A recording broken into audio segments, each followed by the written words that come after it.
السلام عليكم ورحمة الله تعالى وبركاته. بسم الله الرحمن الرحيم. ربنا آتنا في الدنيا حسنة وفي الآخرة حسنة وقنا عذاب النار. آمنا بالله صدق الله مولانا العلي العظيم. எங்கள் இரட்சகா, இந்த உலகத்திலேயும் எங்களுக்கு நன்மையை தந்தருள், மறுமையிலேயும் எங்களுக்கு நன்மையை தந்தருள், நரக அதாபிலிருந்து எங்களை நீ காப்பாற்றிவிடும் என்ற பொருளுடைய இந்த துவாவை நாம் ஒவ்வொரு தொழுகைக்கு பின்னாலும் ஓதி வருகிறோம்.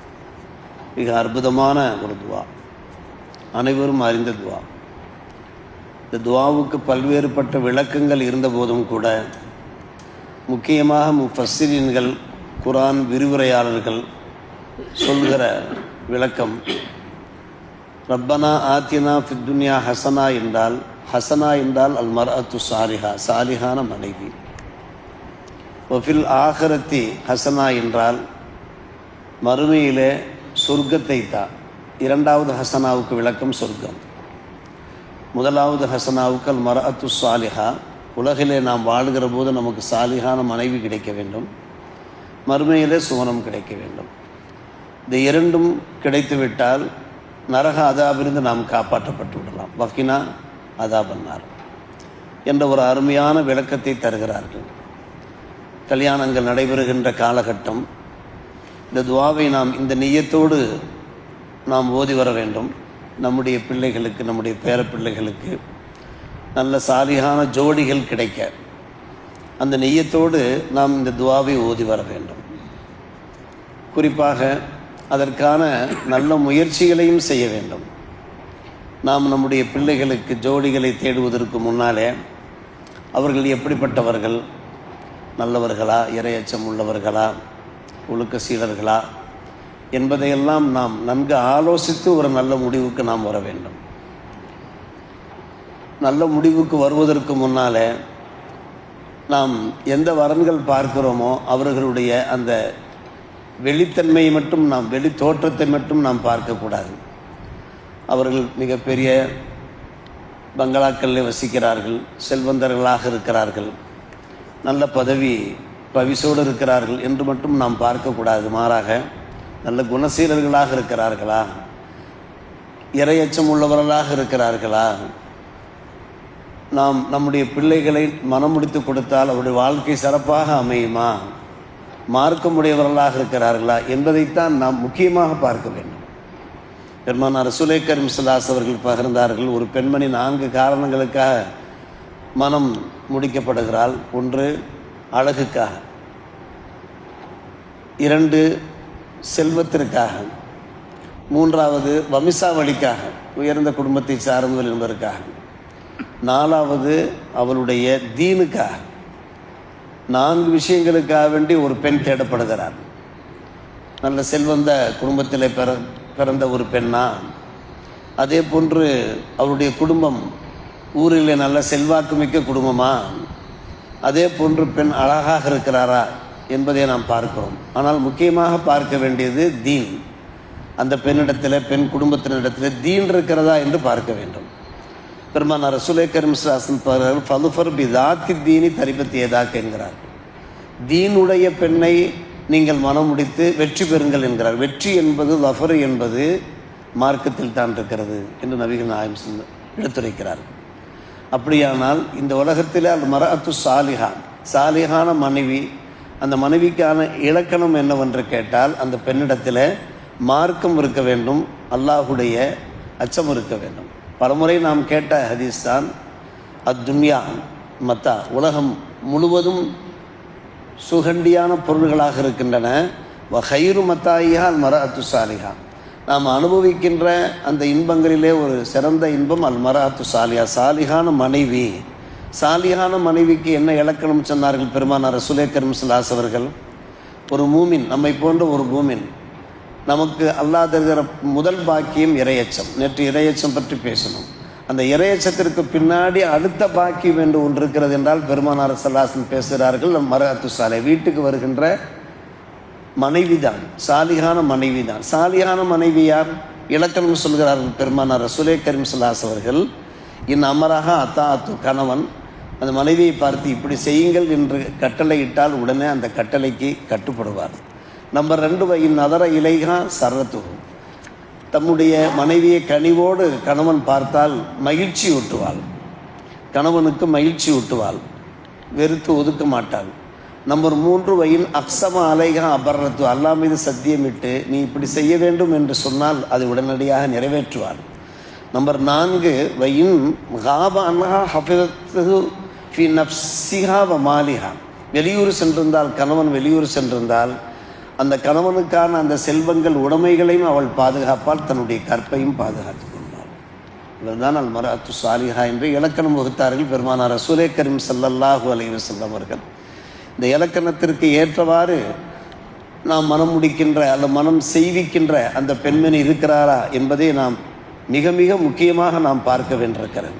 சையதுனா ஹுசைன் ரலியல்லாஹு அன்ஹு அவர்கள் எடுத்துரைத்த ஒரு அருமையான ஒரு நல்வாக்கு, லா துஸவ்விஜ் இப்னதக இல்லா லித்தகியின், நீ உம்முடைய மகளை மனம் முடித்து கொடுப்பதா இருந்தால் தக்கி என்றால் இரையச்சம் உள்ளவராக இருக்கிறாரா என்று பார்த்து நீ அவருக்கு மனம் முடித்து கொடு. காரணம், ஒரு மனிதனிடத்தில் அல்லாஹ்வுடைய அச்சம் இருந்தாலே தம்முடைய மனைவியை நல்ல முறையில் அவர் காப்பாற்றுவார். அதற்கான விளக்கத்தை தொடர்ந்து சொல்லுகிறார் ஹுசைன் ரலியல்லாஹு அன்ஹு அவர்கள், இன் அஹப்பஹா அக்ரமஹா, முகப்பத்தோடு இருந்தால் அந்த பெண்ணுக்கு நல்ல முறையில் உபசரிப்பு செய்வார் கணவர், சங்கைப்படுத்துவார். அவர் வீட்டில் இருக்கிற போதும் தம்முடைய மனைவியை சங்கையாக வைத்துக் கொள்வார், அன்பாக பாசமாக. வெளியே செல்லும் போதும் கூட தம்முடைய மனைவியின் மீது அன்பு செலுத்துவார், வெறுத்து ஒதுக்க மாட்டார். வையின் கரியேகா லம் எதிர்முகா, அப்படியே ஏதாவது ஒரு அதிருப்தி ஏற்பட்டால், கரிகளால் அதிருப்தி ஏற்பட்டாலும் கூட அநியாயம் செய்ய மாட்டார், தம்முடைய மனைவிக்கு அநியாயம் செய்ய மாட்டார், அல்லாஹுடைய அச்சம் அவருக்கு இருக்குமானார் என்று அதில் ஹுசைன் ரலியல்லாஹு அன்ஹு அவர்கள் விளக்கம் சொல்கிறார்கள். அருமை சகோதரர்களே, எனவே கல்யாணங்கள் நடைபெறக்கூடிய இந்த காலகட்டங்களில் நாம் கவனிக்க வேண்டிய முக்கியமான ஹதீஸுகளாக இந்த ஹதீஸுகள் இருக்கின்றன.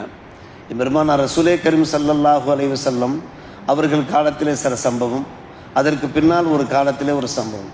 மிக முக்கியமாக ஒவ்வொருவருமே இன்றைய காலகட்டத்தில் வெளிப்படையாக சொல்வதென்றால், மாப்பிள்ளைமார்கள் என்ன கேட்கிறார்கள், நல்ல அழகான பெண்ணாக இருக்க வேண்டும், நல்ல வெள்ளை வெளேரென்று இருக்க வேண்டும், பார்ப்பதற்கு படிச்சென்று இருக்க வேண்டும், இப்படித்தான் கேட்கிறார்களே தவிர மாப்பிள்ளை நமக்கு காதுக்கு வரக்கூடிய செய்தி, நல்ல குணமுள்ள பெண்ணாக பாருங்கள், இது அல்லாஹ்வுடைய அச்சமுள்ள பெண்ணாக பாருங்கள், வேலை தொழுகையாளியாக இருக்கிறாரா என்று பாருங்கள் என்று சில மாப்பிள்ளைகள் சொல்வது கிடையாது.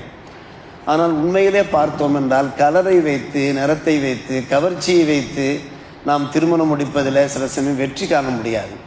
அல்லாஹ் ரப்புல் ஆலமீனுடைய படைப்புகள், ஒவ்வொரு படைப்பிலையும் ஒவ்வொரு நன்மை இருக்கும். இதை ஒவ்வொரு மாப்பிள்ளைமார்களும் யோசித்து பார்க்க வேண்டும். அவர்கள் ஆசைப்படுவது தவறொன்றும் இல்லை, ஆனால் அந்த அழகுக்கு மேலே அல்லாஹ்வுடைய அச்சம் இருக்கிறதா என்பதை பார்க்க வேண்டும். இதோ பாருங்கள், அனஸ் இப்னு அம்மார், முக்கியமான ஒரு விஷயம், அனஸ் இப்னு அம்மார் ரலியல்லாஹு அன்ஹு அவர்கள் மனம் முடிக்கிறார்கள்.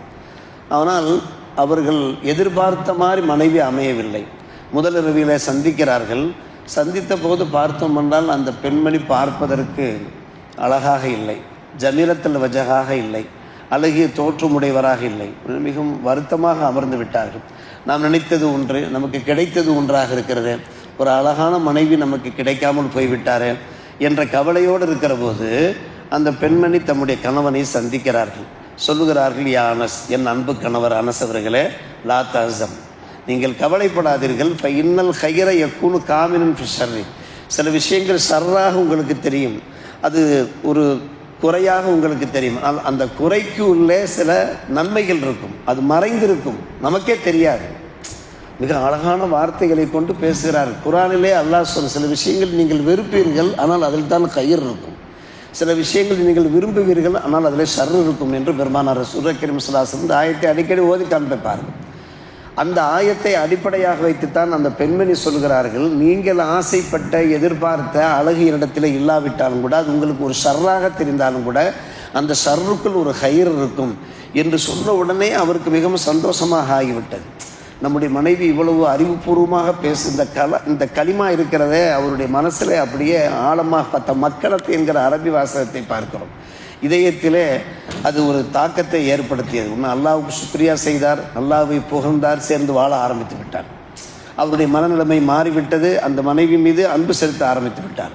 இதனுடைய பரக்கத்து என்னவென்று கேட்டால், அன்பான பெருமக்களே, அவர்களுக்கு பிறந்த பிள்ளை இருக்கிறாரே அனஸ் பின் மாலிக் ரலியல்லாஹு அன்ஹு. அனஸ் பின் மாலிக் ஹதீஸ்கலை மேதை. ஃபஸ்ட்டு கிதாப், ஹதீஸ் கிதாப் எழுதியவர்கள் இமாம் மாலிக் ரஹ்மத்துல்லாஹி அலைஹி அவர்கள் தான். முவத்தா மஸ்ஜித் நபவியிலே முவத்தா கிதாபி அவர்கள் கிளாஸ் நடத்துவார்கள். ஆயிரக்கணக்கான மாணவர்கள் அந்த கிளாஸில் அமர்ந்திருப்பார்கள், பாடம் கேட்பார்கள் என்றெல்லாம் நாம் பலமுறை கேள்விப்பட்டிருக்கிறோமே. அந்த பெண்மணி சொன்ன அந்த வார்த்தையினுடைய கருத்து இப்போது புலப்படுகிறதா இல்லையா? உங்களுக்கு பார்த்தால் ஷர்ராக இருக்கிறது, ஆனால் ஹைராக இருக்கும். அந்த ஹைர் என்ன? பெற்ற பிள்ளை மிக ஒரு அறிவாளி பிள்ளையாக, ஒரு மார்க்க மேதையாக, ஹதீஸ் கலை மேதையாக அவர் ஊரெடுத்து விட்டார். இப்போ அஞ்சபத்து மின்ஹு அல் இபாப் மாலிக் இப்னு அனஸ். அல்லாஹ் ரப்புல் ஆலமீன் அந்த பெண்மணி மூலமாக மாலிக் இப்னு அனஸ் என்கின்ற ஹதீஸ் கலை மேதையை அல்லாஹ் பெறப்படுக்க செய்தான். வஹுவா அல் இமாமுல் அல்லதி கான யுகாலு லஹு. அவர் எப்படிப்பட்ட இமாம் என்றால், அவர் வாழ்ந்த காலத்தில் லா யுஃப்தா வ மாலிகுன் ஃபில் மதீனா. மதீனாவிலே மாலிக் இருந்தால் யாருமே ஃபத்வா தரமாட்டார்கள், ஃபத்வா மாலிக்கு தான் கொடுப்பார். அதாவது ஏதாவது கேள்வியா, ஏதாவது இஷ்காலாத்துகளா, ஏதாவது மார்க்க பிரச்சனைகளா நேராக மாலிக்கிட்டு தான் வருவாங்க, வேறு யார்ட்டையும் போக மாட்டாங்க. அந்த அளவுக்கு அவர் ஒரு முஃப்தியாக திகழ்ந்தார் என்று நாம் பார்க்கிறோம். சில சமயங்களிலே பார்ப்பதற்கு அழகாக இருப்பார்கள், ஆனால் பிறக்கின்ற பிள்ளைகள் நல்ல பிள்ளைகளாகவும் பிறக்க வாய்ப்பு இருக்கிறது. ஆனால் என் பெருமானார் ரசூலே கரீம் ஸல்லல்லாஹு அலைஹி அவர்கள் சொன்னார்கள், 4 காரணங்களுக்காக மனம் செய்விக்கப்படுகிறது. எல்லாம் பாருங்கள், ஆனால் தீனை பாருங்கள், இறையச்சத்தை பாருங்கள். அந்த பெண்ணிடத்தில் இறையச்சம் இருந்தது, இறையச்சம் உள்ள ஒரு பிள்ளை பிறந்தார்கள் என்பதை நாம் பார்க்கிற போது, இன்றைய காலகட்டத்தில் இது போன்ற ஹதீஸை நாம் கடைபிடிக்க வேண்டியிருக்கிறது, வசனங்களை நாம் ஆராய வேண்டியிருக்கிறது, அதன் பிரகாரம் செயல்பட வேண்டியிருக்கிறது. அல்லாஹ் ரப்புல் ஆலமீன் சொன்ன பிரகாரம் கேட்ட பிரகாரம் அமல் செய்கிற நல் பாக்கியத்தை நம் அனைவருக்கும் தந்தர் புரிவானாக. வாஹிர் தாவானா அல்ஹம்துலில்லாஹி ரப்பில் ஆலமீன்.